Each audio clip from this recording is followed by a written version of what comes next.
Hi friends, ఈరోజు ఏం చేస్తున్నా అంటే రాగ సంగటి చేస్తున్నాను.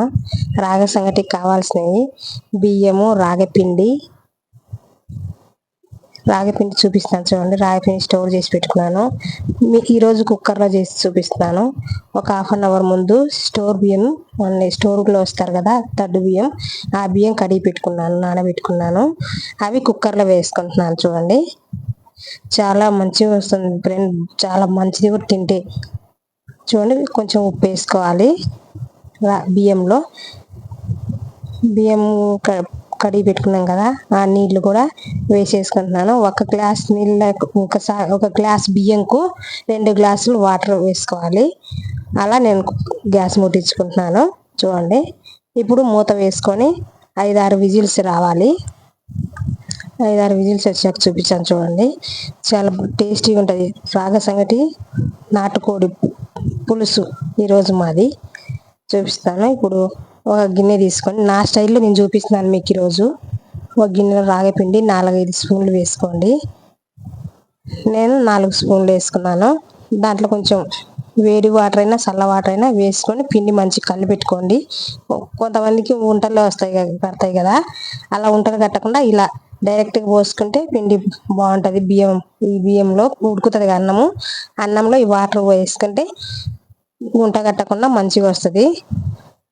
కొంతమంది తినాలని ఆశ ఉంటుంది కానీ కొంతమందికి చేసుకోలేరు కదా. అలా నాకు ఇప్పుడు అన్నం ఉడికింది, చూపిస్తాను చూడండి. కలిపెట్టుకున్నాం కదా రాగిపిండి వాటర్లో, ఇప్పుడు వేసేసుకున్నాం దాంట్లో. చూపిస్తాను చూడండి, అన్నం ఉడికింది. నాకు 5 విజిల్స్ వచ్చేసింది, ఉడికింది. చూపిస్తాను. చాలా టేస్టీగా ఉంది ఫ్రెండ్స్. మేము తిన్నాము, చూపిస్తున్నాను మీకు చూడండి. పక్కన కొంచెం వాటర్ తక్కువైనాయి అనుకో రైస్లో, ఆ పక్కన వాటర్ వేరే ఒక గిన్నెలో వేడి చేసి పెట్టుకోండి. రైస్కు తక్కువైనాక అవి పోసుకొని బాగా కలిపెట్టుకోవచ్చు. ఇప్పుడు చూడండి, రైస్ మంచిగా ఉడికింది కదా. ఇప్పుడు నేను తెడ్డుగట్టతో కలబెడుతున్నాను. మా సైడ్ దీన్ని తెడ్డుగట్ట అంటారు. మీరేమంటారో కామెంట్ రూపంలో కామెంట్ చేయండి. చూడండి, అలా కలబెట్టుకుంటున్నాను. చూడండి, రైస్లో కొంచెం వాటర్ తక్కువైనాయి, వేసుకోవచ్చు. ముందే చెప్పానుగా వేడి చేసుకొని ఒక సైడు గిన్నెలో పెట్టుకోండి అని చెప్పి. ఇప్పుడు నేను రాగిపిండి వాటర్లో కలిపి పెట్టానుగా, ఆ వాటర్ వేసుకొని మంచిగా కలబెట్టుకోవాలి. చూడండి, మా పిల్లలకు, మా పాపకు చాలా ఇష్టం రాగ సంగటి, నాటుకోడి పులుసు అంటే. ఈ కాంబినేషన్ ముందు ఏది పనికి రావాలండి. మీరంతేనా? మీలో రాగే సంగటి అంటే ఎంతమందికి ఇష్టమో కామెంట్ రూపంలో కామెంట్ చేయండి. చూడండి, అలా కలుపుకున్నాను. వాటర్ కూడా వేసుకుంటున్నాను, కొంచెం తక్కువైనాయి అనేసి. చూడండి, అలా కలబెట్టుకున్నాను. కొంచెం వాటర్ వేసుకొని చూడండి, ఉడికింది, మంచిగా కలిసింది. చూడండి, మెత్తగా అన్నం ఉడికింది.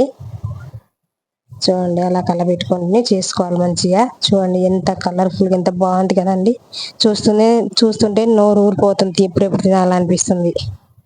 చూడండి, గ్యాస్ ముట్టించుకొని ఒక 5-6 నిమిషాలు ఉంచుకోవాలి. అట్లనే గ్యాస్ మీద పెట్టుకుంటే మంచిగా దాంతో జిగురు అనేది మంచిగా వస్తుంది. చూడండి, అలా 5 నిమిషాలకు ఒకసారి తీసి కలబెట్టుకుంటుండండి. చూడండి, అలా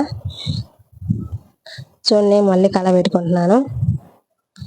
అలా బాగా కలుపుకొని మళ్ళీ మూత పెట్టుకొని మళ్ళీ ఒక 5-6 నిమిషాలు ఉంచండి, మంచిగా వస్తుంది. చూడండి, ఉడికింది ఇప్పుడు నాకు. చూడండి, చాలా టేస్టీగా ఉంటుంది. దీంట్లోకి రాగ సంగట్లో కాంబినేషన్ నాటుకోడి కానీ ఏదైనా చాలా బాగుంటుంది. చట్నీ అయినా చాలా బాగుంటుంది. చూడండి, నేను చేసినాను, వేసి చూపిస్తాను. చూడండి, ఎంత అంటే సూపర్గా ఉంది ఫ్రెండ్స్. మీరు తినకుంటే చేసి ట్రై చేసి కామెంట్ రూపంలో కామెంట్ చేయండి. టేస్ట్ ఎలా ఉంది అనేది కామెంట్ రూపంలో కామెంట్ పెట్టండి. ఓకే ఫ్రెండ్స్, చూడండి, మా ఛానల్ నచ్చినట్టయితే లైక్, షేర్, సబ్స్క్రైబ్ చేయండి. ఓకే ఫ్రెండ్స్, చూడండి, నేను తింటున్నాను. చాలా బాగుంది. చూస్తుంటే నోరు ఊరిపోతుంది, తినాలి, ఎప్పుడెప్పుడు తినాలనిపిస్తుంది. చూడండి. ఓకే ఫ్రెండ్స్, మీరు చేసుకొని ట్రై చేయండి. Okay friends, bye friends.